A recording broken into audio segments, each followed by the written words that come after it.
In a significant move at the Shanghai Cooperation Organization summit, Prime Minister Shehbaz Sharif proposed renewing a barter trade system with Russia to overcome financial and banking challenges, recalling the successful bilateral trade in the 1950s and 1960s. PM Shehbaz emphasized the need to boost the current trade volume of $1 million and praised the positive trajectory of Pakistan-Russia relations. He also congratulated President Putin on his recent re-election. During his visit to Astana, Kazakhstan, PM Shehbaz will discuss regional connectivity and cooperation, holding meetings with various leaders and participating in trilateral talks with Turkey and Azerbaijan.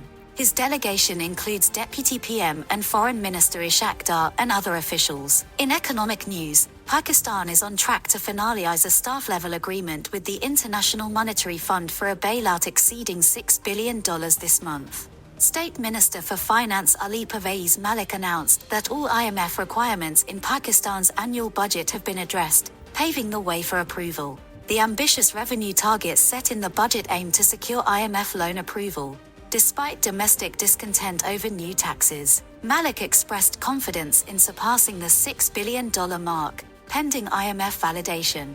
While the tough budget aims to stabilize Pakistan's economy, analysts warn of potential public unrest. Despite these challenges, Pakistan's stock market has seen a 10% rise since the budget announcement, buoyed by hopes of IMF support. The Pakistan Stock Exchange, PSX, marked another milestone as shares crossed 80,000 points on Wednesday. The benchmark KSE 100 index rose 627.99 points, or 0.79%, to 80,180.87 points, closing at a record high of 80,233.67, up by 680.79 points, or 0.86% from the previous close. This comes after the index crossed the 79,000 milestone for the first time in its history on Tuesday. Analysts attribute the bullish trend to surging global crude oil prices, expectations of strong dividend payouts by the oil sector dominated by state-owned enterprises, and ongoing positive talks for an IMF bailout deal this month. In tragic news from Khyber Pakhtunkhwa's Baja, former PTI Senator Hidayatullah Khan and two others were killed in a blast on Wednesday. Officials confirmed that Khan's car was targeted in Baja's Damadola area, and the bomb disposal unit is investigating.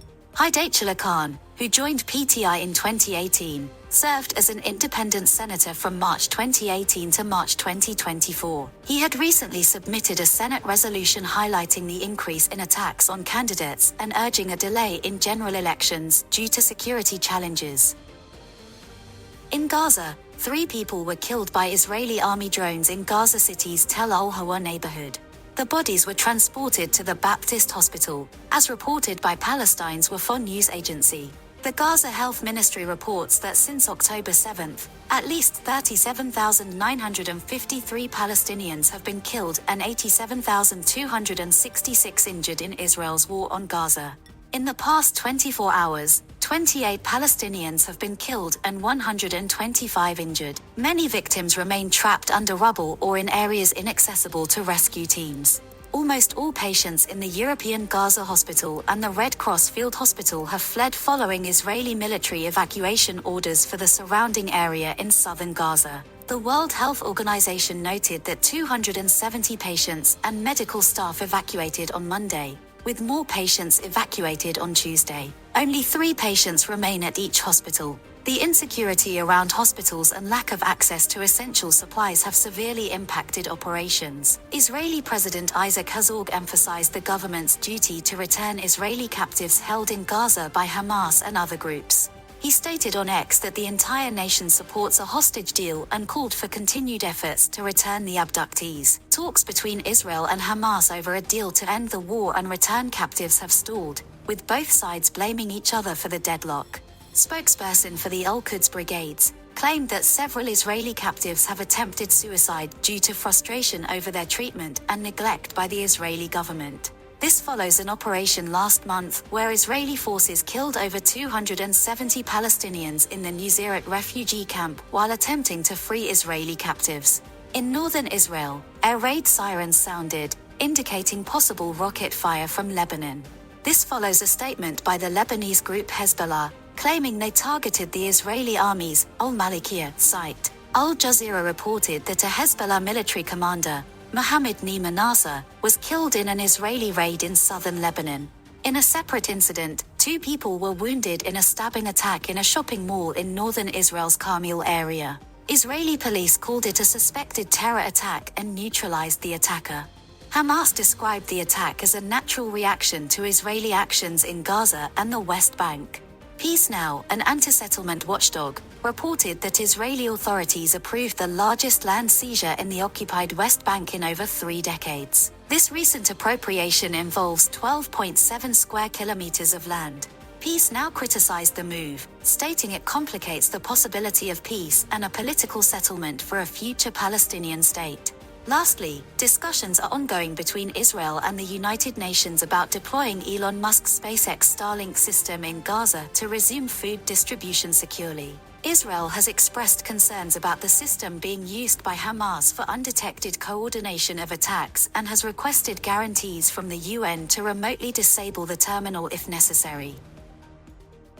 United States President Joe Biden faces increasing pressure from within his party to demonstrate his physical and mental fitness for office. Democratic Representative Lloyd Doggett of Texas publicly called for Biden to end his re-election bid, citing concerns over his debate performance against Donald Trump.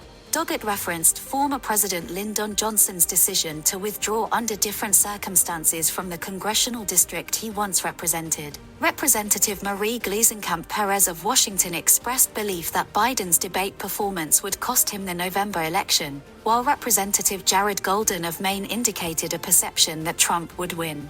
Former House Speaker Nancy Pelosi and Representative Jim Clyburn also raised concerns about Biden's health following the debate. Despite private concerns among Democratic insiders, the White House plans meetings and appearances to address doubts about Biden's fitness. The White House attributed Biden's poor debate performance to illness and planned efforts to regain public confidence. Biden himself attributed his performance to recent travel. Democratic Vice President Kamala Harris defended Biden's candidacy, asserting confidence in defeating Trump again. Public opinion and polling indicate significant doubts about Biden's electability, with some voters favoring Trump over Biden. Potential Democratic replacements like Governor Gavin Newsom and Transportation Secretary Pete Buttigieg also faced similar challenges against Trump.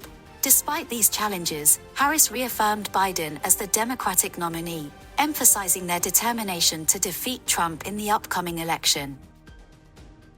Leaders of Russia and China convened in Kazakhstan for a regional summit, emphasizing anti-Western alliances and expanding influence in Central Asia. Russian President Vladimir Putin arrived in Astana for the Shanghai Cooperation Organization (SCO) meeting, joined by Chinese leader Xi Jinping, who arrived earlier.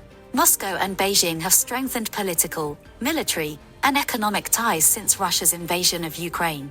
They view the SCO as pivotal for advancing their interests across Eurasia. "We value partnership within this organization," said Kremlin aide Yuri Ushakov. He emphasized the SCO and BRICS as central to establishing multilateralism in global affairs. Both Russia and China oppose what they see as US-led dominance on the global stage. China's foreign ministry spoke of the SCO summit promoting consensus, security, stability, and development. Despite recent strategic agreements, Russia and China historically vie for influence in Central Asia.